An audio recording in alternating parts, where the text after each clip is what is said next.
નમસ્કાર. પૂજા વિદ્યાલયમાં ધોરણ 9 અને 10માં ફરી તમારું સ્વાગત છે. આજે આપણે ધોરણ 9 અને 10માં ડાયરેક્ટ અને ઇનડાયરેક્ટ સ્પીચ ભણીશું. શું ભણીશું? ડાયરેક્ટ અને indirect speech, standard 9, 10. Direct and indirect speech. Direct એટલે પ્રત્યક્ષ અને ઇનડાયરેક્ટ એટલે પરોક્ષ. ડાયરેક્ટ એટલે પ્રત્યક્ષ અને ઇનડાયરેક્ટ પરોક્ષ. ડાયરેક્ટ સ્પીચનું તમારે પરીક્ષામાં ઇનડાયરેક્ટ સ્પીચમાં બદલવાનું આવશે. 3 માર્કનું આવશે, 9, 10 બંનેમાં. તો આપણે ડાયરેક્ટ સ્પીચ કોને કહેવાય, ઇનડાયરેક્ટ સ્પીચ કોને કહેવાય, એની હવે વિસ્તૃતમાં ચર્ચા કરીએ. તો આપણે બોલીએ છીએ એને સ્પીચ કહેવાય. આપણે જે બોલીએ છીએ તેને સ્પીચ કહે છે.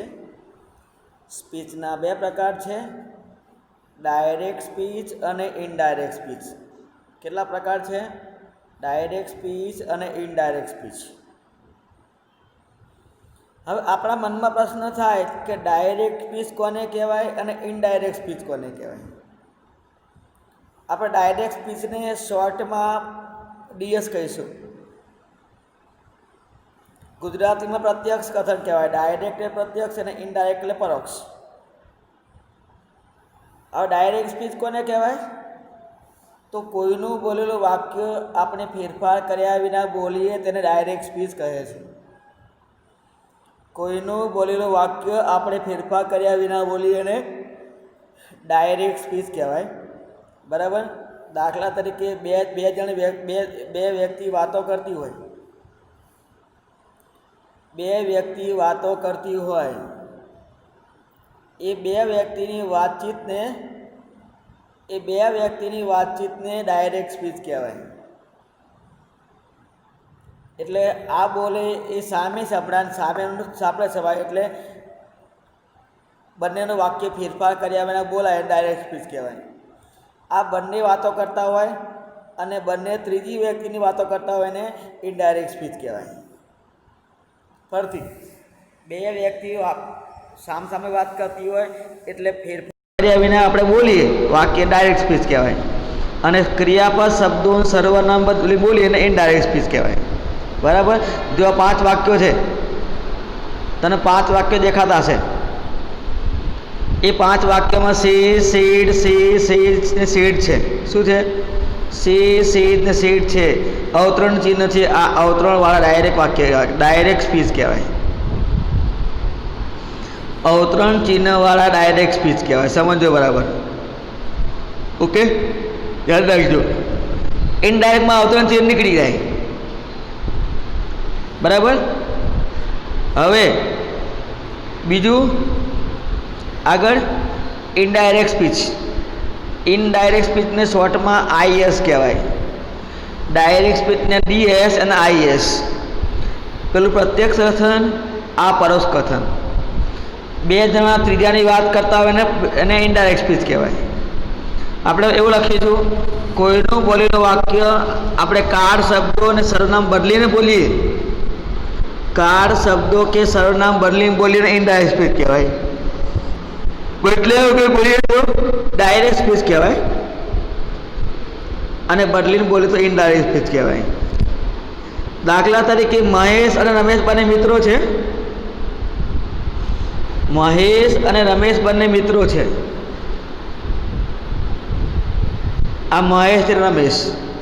આ મહેશને આવતીકાલે સ્કૂલે જવું નથી, એટલે રમેશને કહે કે સાહેબને કહેજે હું આવતીકાલે સ્કૂલે જવાનો નથી. આ રમેશ બીજા દિવસે સ્કૂલે જશે. સાહેબને 2 રીતે કહી શકશે, ડાયરેક્ટમાં અને ઇનડાયરેક્ટમાં. ડાયરેક્ટમાં એટલે મહેશ જે વાક્ય બોલો તે બેઠું બોલે ડાયરેક્ટમાં કહેવાય. સાહેબને કહેશે કે મહેશે કહ્યું હું આવતીકાલે સ્કૂલે જવાનું નથી. બેઠું વાક્ય બોલીને ડાયરેક્ટ સ્પીચ કહેવાય. અને ગરમ મસાલો નાખી અને પોતાની રીતે બોલે એને શું કહેવાય? ઇનડાયરેક્ટ સ્પીચ કહેવાય. રમેશે કહ્યું કે તે આજે સ્કૂલે આવવાનું નથી. એને શું કહેવાય? ડાયરેક્ટ સ્પીચ કહેવાય. ઇનડાયરેક્ટ સ્પીચ કહેવાય. બેઠું બોલે ડાયરેક્ટ સ્પીચ, અને બદલીને બોલે એને ઇનડાયરેક્ટ સ્પીચ કહેવાય. બરાબર. ડાયરેક્ટમાં પહેલું વાક્ય હતું I say to her you are a clever. મેં તેણીને કીધું તું હોશિયાર છે. ઇનડાયરેક્ટ બને શું કહેવાય? મેં તેણીને કહ્યું કે તે હોશિયાર છે. સામે હતી એટલે શું કીધું? સામે હતી એવું કીધું કે તું હોશિયાર છે, પણ સામે નથી શું કહેવાય? તે હોશિયાર છે. આમ ડાયરેક્ટ અને ઇનડાયરેક્ટ સ્પીચની આપણે ચર્ચા કરી. બરાબર. હવે એના કેટલાક પારિભાષિક શબ્દો છે, એ પારિભાષિક શબ્દોની આપણે ચર્ચા કરીએ. બોલનારને રિપોર્ટર કહેવાય, જે બોલે એને રિપોર્ટર કહેવાય. સાંભળનારને લિસનર કહેવાય, સાંભળનારને લિસનર કહેવાય.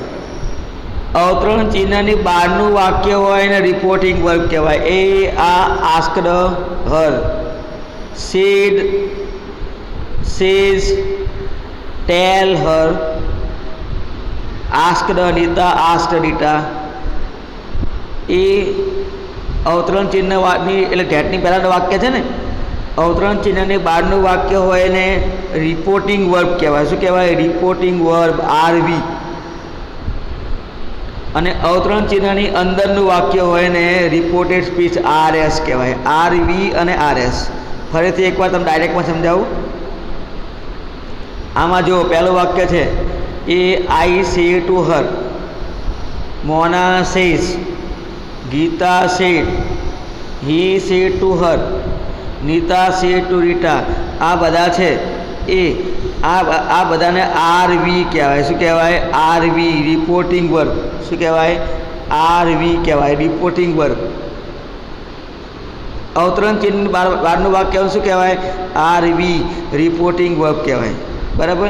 પછી અવતરણ ચિહ્નની અંદર છે, જે અવતરણ ચિહ્નની અંદર છે, અવતરણ ચિહ્નવાળા વાક્યો છે. બરાબર. એને આરએસ કહેવાય, રિપોર્ટેડ સ્પીચ. સમજો બરાબર? RS, reported speech. શું કહેવાય? રિપોર્ટેડ સ્પીચ, આરએસ કહેવાય. યાદ રાખજો, આરવી અને આરએસ. પછી આ બોલનારને રિપોર્ટર કહેવાય. બોલનારને શું કહેવાય? રિપોર્ટર કહેવાય. આ સાંભળનારને લિસનર કહેવાય. બોલનાર રિપોર્ટર, સાંભળનાર લિસનર. આમાં મોના બોલે છે તો એ રિપોર્ટર કહેવાય. ત્રીજામાં ગીતા બોલે છે, રિપોર્ટર કહેવાય, સાંભળનાર નથી. ચોથામાં હી બોલે છે, રિપોર્ટર કહેવાય, હર સાંભળે છે, લિસનર કહેવાય. પાંચમામાં નીતા બોલે છે, રિપોર્ટર કહેવાય, રીટા સાંભળે છે, લિસનર કહેવાય. બોલનાર રિપોર્ટર, સાંભળનાર લિસનર. તો અહીં કેટલા શબ્દો આપણે જોયા? બોલનારને રિપોર્ટર કહેવાય, સાંભળનારને લિસનર કહેવાય. અવતરણ ચિહ્નની બહારનું વાક્ય હોય એને રિપોર્ટિંગ વર્બ, આરવી કહેવાય. અને અવતરણ ચિહ્નની અંદરનું વાક્ય હોય એને રિપોર્ટેડ સ્પીચ, આરએસ કહેવાય. RV, RS. ડીએસ અને આઈએસ. શું?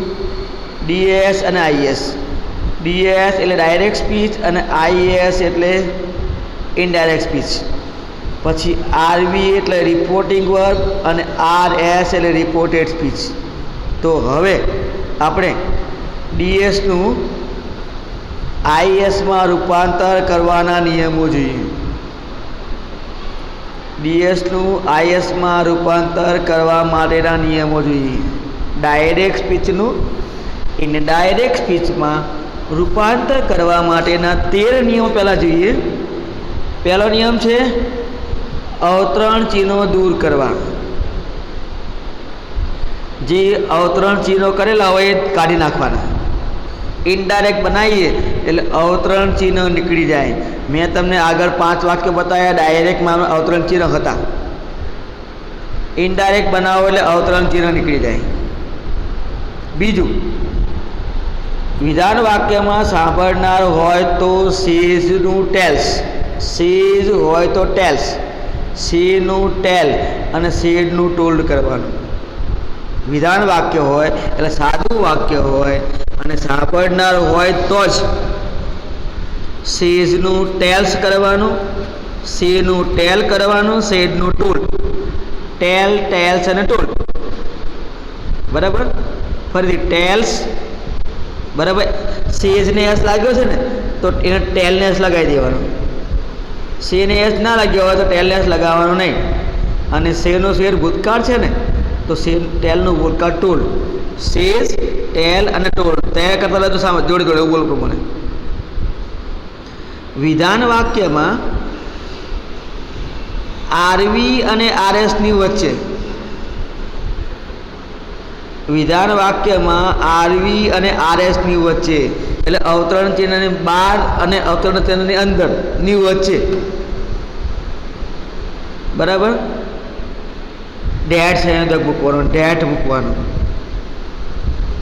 બંને વાક્યની વચ્ચે ડેટ મૂકવાનું. પ્રશ્ન નંબર 4, નિયમ નંબર 4. પ્રશ્નાર્થ વાક્યમાં સેડ ટુના બદલે આસ્કડ, ઇન્ક્વાયર્ડ અથવા વોન્ટેડ ટુનું મૂકો. શેમાં? પ્રશ્નાર્થ વાક્યમાં. શેમાં? પ્રશ્નાર્થ વાક્યમાં સેડ ટુના બદલે આસ્કડ મૂકવાનું, ઇન્ક્વાયર્ડ મૂકવાનું અથવા વોન્ટેડ ટુ નો, ત્રણમાંથી એક મૂકવાનું. જે મૂકવું હોય તમારે જે મૂકવું હોય, કાં તો આસ્કડ મૂકો, કાં તો ઇન્ક્વાયર્ડ મૂકો. ઇન્ક્વાયર્ડમાં આગળ ઈ કે આઈ ગમે તો ચાલે, અથવા વોન્ટેડ ટુ નું મૂકો.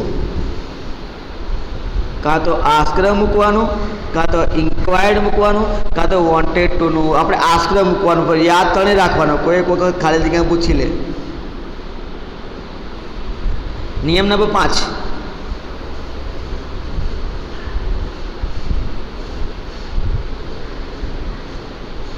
જો ઉલટ પ્રશ્ન હોય તો, કેવો કીધો? ઉલટ પ્રશ્ન હોય તો, ઉલટ પ્રશ્ન હોય તો આરવી અને આરએસની વચ્ચે ઇફ અથવા વેધર મૂકવાનું. શું મૂકવાનું? ઇફ અથવા વેધર મૂકવાનું. આ બંનેમાંથી ગમે તે મૂકાય. વિધાન વાક્યમાં ડેટ મૂક્યું ને, પ્રશ્નાર્થ વાક્યમાં ઇફ કે વેધર મૂકવાનું. ક્યારે મૂકવાનું? ઉલટ પ્રશ્ન હોય. ઉલટ પ્રશ્ન એટલે WS સિવાયનો પ્રશ્ન હોય તો. આગળ ઇઝ લાવીએ, આર લાવીએ, ડુ ડઝ લાવીએ, મોડલ લાવીએ. ટૂંકમાં વોટ, વેર, વેન, હાઉ વગરનો પ્રશ્ન હોય તો એ મૂકવાનું. તો 5 નિયમો ફરીથી બોલું છું. ફરીથી એકવાર. અવતરણ ચિહ્નો દૂર કરવા. વિધાન વાક્યમાં સેજ ને ટેલ્સ, ટેલ કે શેડ મૂકવું. વિધાન વાક્યમાં ડેટ મૂકવું. પ્રશ્નાર્થમાં સેડની જગ્યાએ આસ્કડ, ઇન્ક્વાયર્ડ અથવા વોન્ટેડનું મૂકવું. અને પાંચમો નિયમ,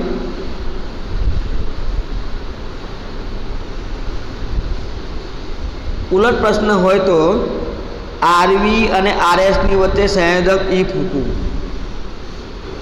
6. જો પ્રશ્નની શરૂઆત WH અથવા હાઉથી થાય, જો પ્રશ્નની શરૂઆત WH અથવા હાઉથી થાય તો આરવી અને આરએસની વચ્ચે સંયોજક મૂકવાનું જ નહીં. ફરીથી, જો પ્રશ્નની શરૂઆત WH કે હાઉથી થાય તો આરવી અને આરએસની વચ્ચે સંયોજક મૂકવાનું નહીં. બરાબર. WH કે હાઉ ના હોય તો ઈ મૂકવાનું, એ વેધર. અને WH કે હાઉ હોય તો વચ્ચે કશું ગઠબંધન કરવાની જરૂર નથી. ગઠબંધન વગર પ્રેમ લગ્ન કરવાના આપણે. તો વિધાન વાક્યમાં સેડનું ટૂલ, સંયોજક ડેટ.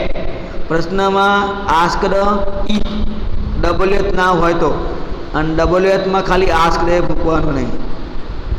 નિયમ નંબર 7. નિયમ નંબર 7.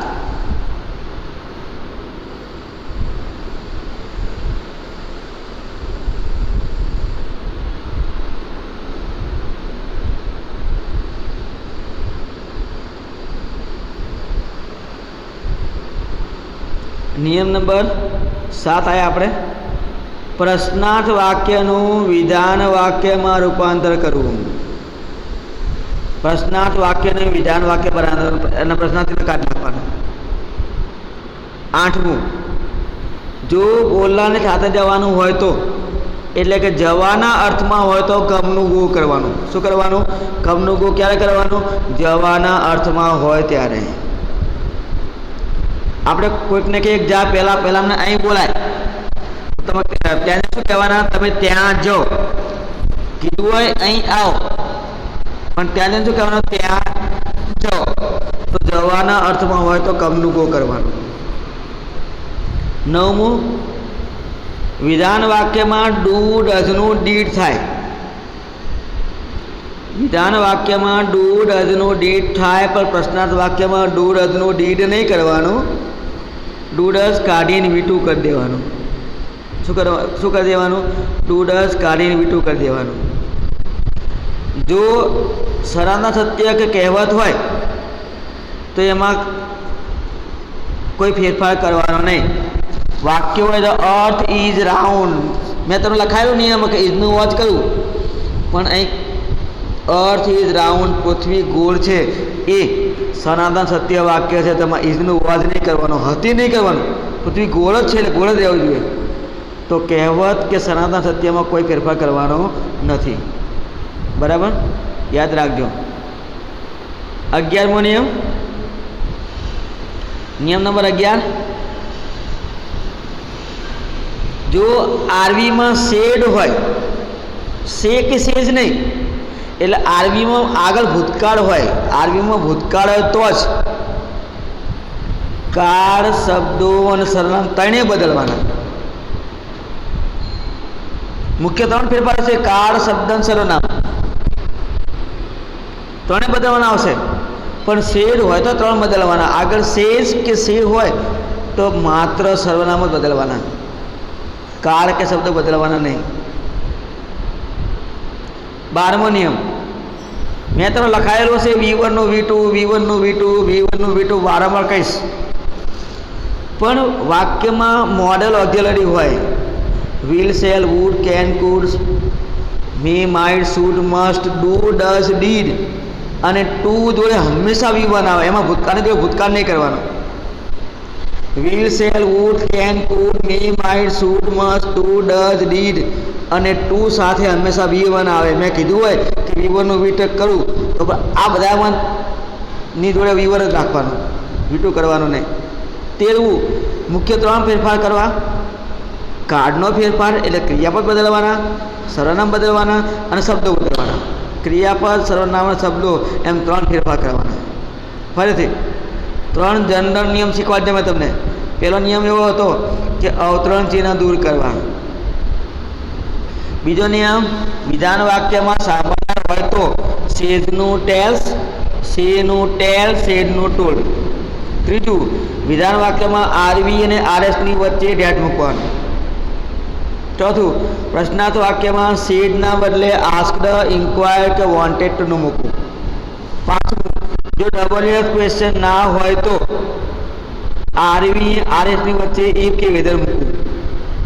6થું, WH ક્વેશ્ચન હોય તો સંયોજક મૂકવાનું નહીં. 7મું, પ્રશ્નાર્થ વાક્યને વિધાન વાક્ય બનાવવાનું. 8મું, બોલનારને જોડે દેવાનું હોય તો કમનું ગો કરવાનું. શું કરવાનું? કમનું ગો કરવાનું. 9મું, વિધાન વાક્યમાં ડુ ડઝનું ડીડ થાય, પણ પ્રશ્નાર્થ વાક્ય હોય તો ડુ ડઝ દૂર કરી વર્ગનું ભૂતકાળ કરો. 10મું, સનાતન સત્યમાં કોઈ ફેરફાર કરવાનો નહીં. બરાબર? 11મું, આરવીમાં ભૂતકાળ હોય તો જ કાળ, શબ્દો, સર્વનામ બદલવાના, બાકી સર્વનામ બદલવાના. 12મું, મોડલ, ડુ, ડઝ, ડીડ અને ટુ જોડે V1 જ આવે. અને છેલ્લે મુખ્ય 3 ફેરફાર કરવા: કાર્ડનો ફેરફાર, સર્વનામ અને શબ્દો. 3 ફેરફાર કરવાના. હવે આપણે કાર્ડનો ફેરફાર ભણીએ. કાર્ડનો ફેરફાર, કાર્ડ એટલે ક્રિયાપદનો ફેરફાર. હવે જેને કાર્ડ આવડતા હોય બધા એને આટલું તૈયાર કરવાનું: સાદો વર્તમાન કાળનો સાદો ભૂતકાળ, સાદો ભૂતકાળનો પૂર્ણ ભૂતકાળ, અને પૂર્ણ ભૂતકાળનો પૂર્ણ ભૂતકાળ, જેને કાળ આવર્તન આપ્યું તે કરવાનું. સાદો વર્તમાન કાળનો સાદો ભૂતકાળ, સાદો ભૂતકાળનો પૂર્ણ ભૂતકાળ અને પૂર્ણ ભૂતકાળનો પૂર્ણ ભૂતકાળ, છેલ્લે પૂર્ણ ભૂતકાળ આવે. આપણને કાળ નથી આવડતા એટલે અમે ટુકડા કરી નાખ્યા. જો આ બોક્સ જો, એમ ઇઝ આરનું વોઝવેલ, એમ ઇઝ આરનું વોઝવેલ, વોઝવેલનું હેડબીન અને હેડબીનનું હેડબીન. ફરીથી એમ ઇઝ આરનું વોઝવેલ, વોઝવેલનું હેડબીન, હેડબીનનું હેડબીન. પછી હેઝ હેવનું હેડ, હેડનું હેડ, હેઝ હેવનું હેડ, હેડનું હેડ. પછી સાદો વર્તમાનમાં સાદો ભૂતકાળ એટલે વર્બને એસ, ઈએસ, આઈએસ કે V1 હોય તો V2 કરી દેવાનું. વર્બને એસ, ઈએસ, આઈએસ કે V1 હોય તો V2 કરી દેવાનું. V2 હોય તો હેડ V3 કરી દેવાનું અને હેડ V3 હોય તો હેડ V3 કરી દેવાનું. છેલ્લે હેડ આવે. સાદો વર્તમાન કાળનો સાદો ભૂતકાળ, સાદો ભૂતકાળનો પૂર્ણ ભૂતકાળ, પૂર્ણ ભૂતકાળનો પૂર્ણ ભૂતકાળ. એ પ્રમાણે વર્બને એસ, ઈએસ, આઈએસ કે V1 હોય તો V2 થાય, V2 હોય તો હેડ V3 અને હેડ V3 હોય તો હેડ V3. એટલે V1 નું V2, V2 નું હેડ V3, હેડ V3 નું હેડ V3. હવે ડુ ડઝ નું ડીડ, ડીડ નું હેડ V3, હેડ V3 નું હેડ V3. ફરીથી ડુ ડઝ નું ડીડ, ડીડ હોય તો હેડ V3, હેડ V3 હોય તો હેડ V3. ત્રીજું આગળ વિલ સેલનું વુડ, વિલનું વુડ, સેલનું પણ વુડ, બંનેનું વુડ થાય. વિલનું વુડ ને સેલનું શૂટ ના કરતા, બધા એવું કરે છે વિલનું વુડ, સેલનું શૂટ. આપણે વિલ સેલ બંનેનું વુડ કરવાનું, કેનનું કુડ અને મેનું માઇટ કરી દેવાનું. બાકી બધા એના એ જ વુડનું વુડ, કુડનું કુડ, માઇટનું માઇટ, મઠનું મસ્ત, છૂટનું છૂટ એટલે થાય.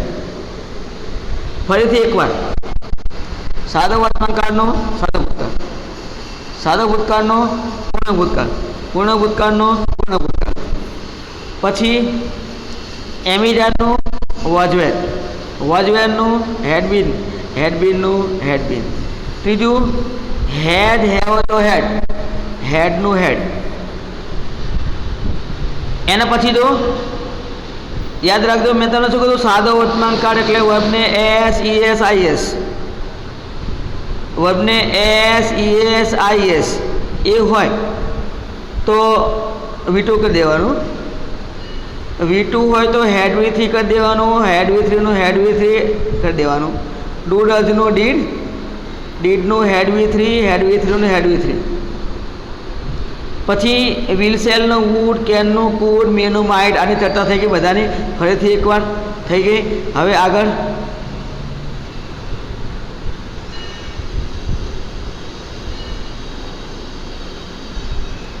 હવે જો ક્રિયાપદના નિયમ બાકી થોડા બાકી છે, જોઈ લઈએ આપણે. તમને દેખાય જ છે.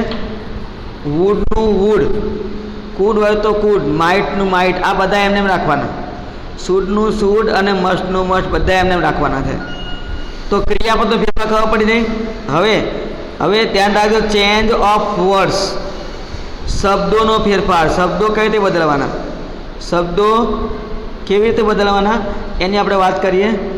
તો ધ્યાન રાખજો, શબ્દોનો ફેરફાર આપણે કરી લઈએ. એમાં જો પહેલાં ધીસનું ડેટ, ધીસનું ડેટ, ધીઝનું ધોઝ, ધીસનું ડેટ, ધીઝનું ધોઝ. હિયર હતો ધેર, નાવનું ધેન, જસ્ટનું then, just now then, ago before, thus so, today that day, tonight that night. ટુમોરના 3 છે, ટુમોરો 3 છે. The next day, the following day, the day after. The next day, the following day અને the day after.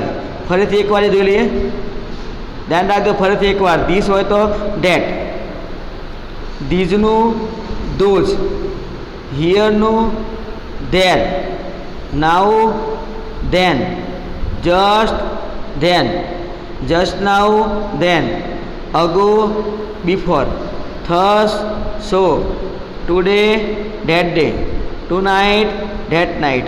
Tomorrow 3 છે, 3માંથી ગમે તે એક યાદ રાખવાનું. The next day, the following day અને ડે આફ્ટર.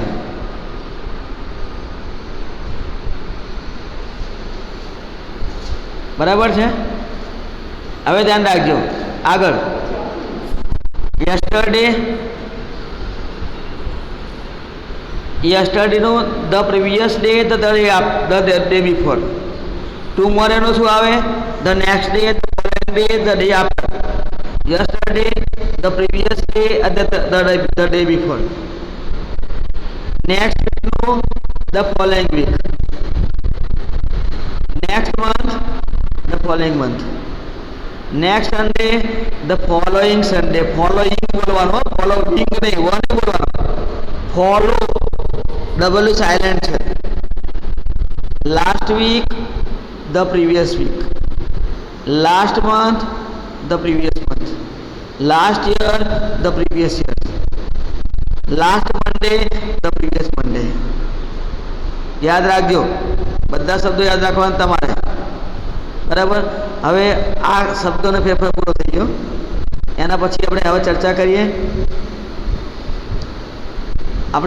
કરીએ.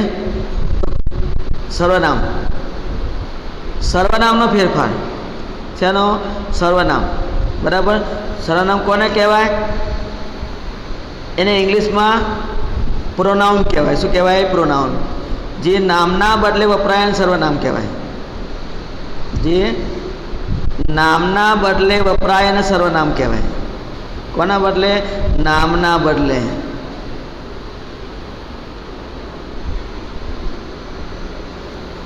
જે નામના બદલે વપરાય એને સર્વનામ કહેવાય. રામ હોય તો એના બદલે હી વપરાય.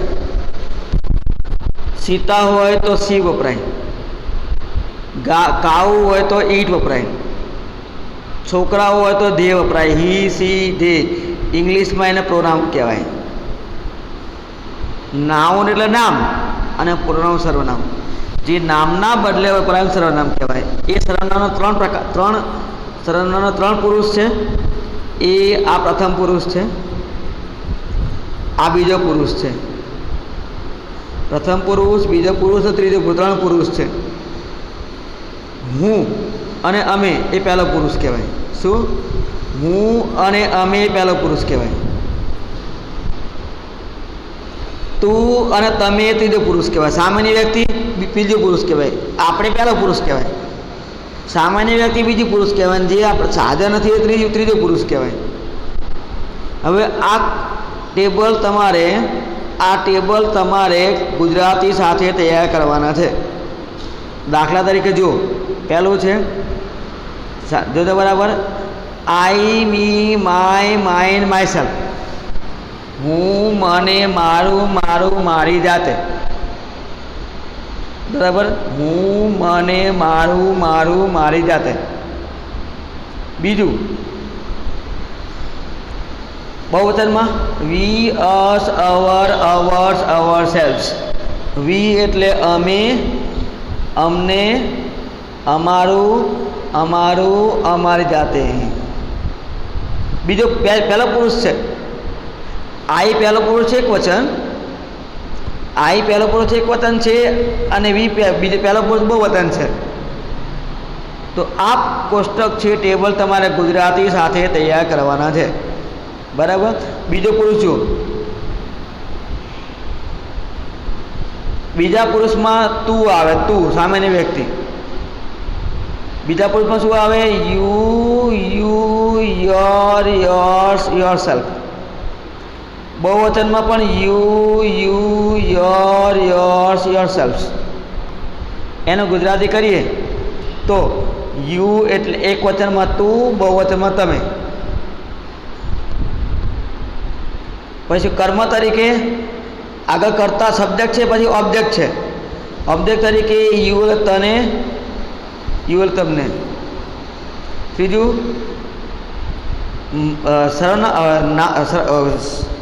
માલિકી તરીકે એક વચનમાં તારું, બહુવચનમાં તમારું. યોર્સ એટલે એક વચનમાં તારું, બહુવચનમાં તમારું. અને યોર સેલ્ફ તારી જાતે અને યોર સેલ્ફ તમારી જાતે. યોર સેલ્ફ તારી જાતે એક વચનમાં સેલ્ફ આવે, બહુવચનમાં સેલ્ફ આવે. એક વચનમાં સેલ્ફ, બહુવચનમાં સેલ્ફ. ત્રીજો પુરુષ. ત્રીજો પુરુષ જો આઈ અને વી, આપણે પહેલો પુરુષ કહેવાય. સામેની વ્યક્તિ તું યુ એટલે બીજો પુરુષ કહેવાય. અને આ ત્રીજો પુરુષ છે. છોકરો હોય તો હી, છોકરી હોય તો સી, નાનેતર જાતિમાં ઈટ અને બહુવચનમાં ધે. હી, સી, ઈટ અને એનું બહુવચન ધે. જોઈ લેજો બરાબર. તો હી હોય તો હીનું હિમ, હીજ, હીજ, હિમસેલ્ફ. તે, તેને, તેનું, તેનું, તેની જાતે. પછી સી, હર, હર, હર્ષ, હરસેલ્ફ. તેણી, તેણીને, તેણીનું, તેણીનું, તેણી જાતે. ઈટ, ઈટ, ઈટ્સ, ઈટ્સ, ઇટસેલ્ફ. તે, તેને, તેનું, તેનું, તેની જાતે. They, them, their, theirs, themselves. તેઓ, તેમને, તેમનું, તેમનું, તેમની જાતે. આ ત્રીજો પુરુષ છે. બરાબર. પહેલો પુરુષ આઈ અને વી, બીજો પુરુષ યુ, ત્રીજો પુરુષ હી, સી, ઈટ, દે. હવે પહેલો પુરુષ એ બોલનાર પ્રમાણે બદલાય, બીજો પુરુષ સાંભળનાર પ્રમાણે બદલાય, અને ત્રીજા પુરુષમાં કોઈ ફેરફાર થાય નહીં. એમાં કોઈ ચેન્જ ના થાય. બરાબર. તો હવે આપણે એના બીજા વાક્યો છે એને આવતી વખતે ચર્ચા કરીશું. બરાબર.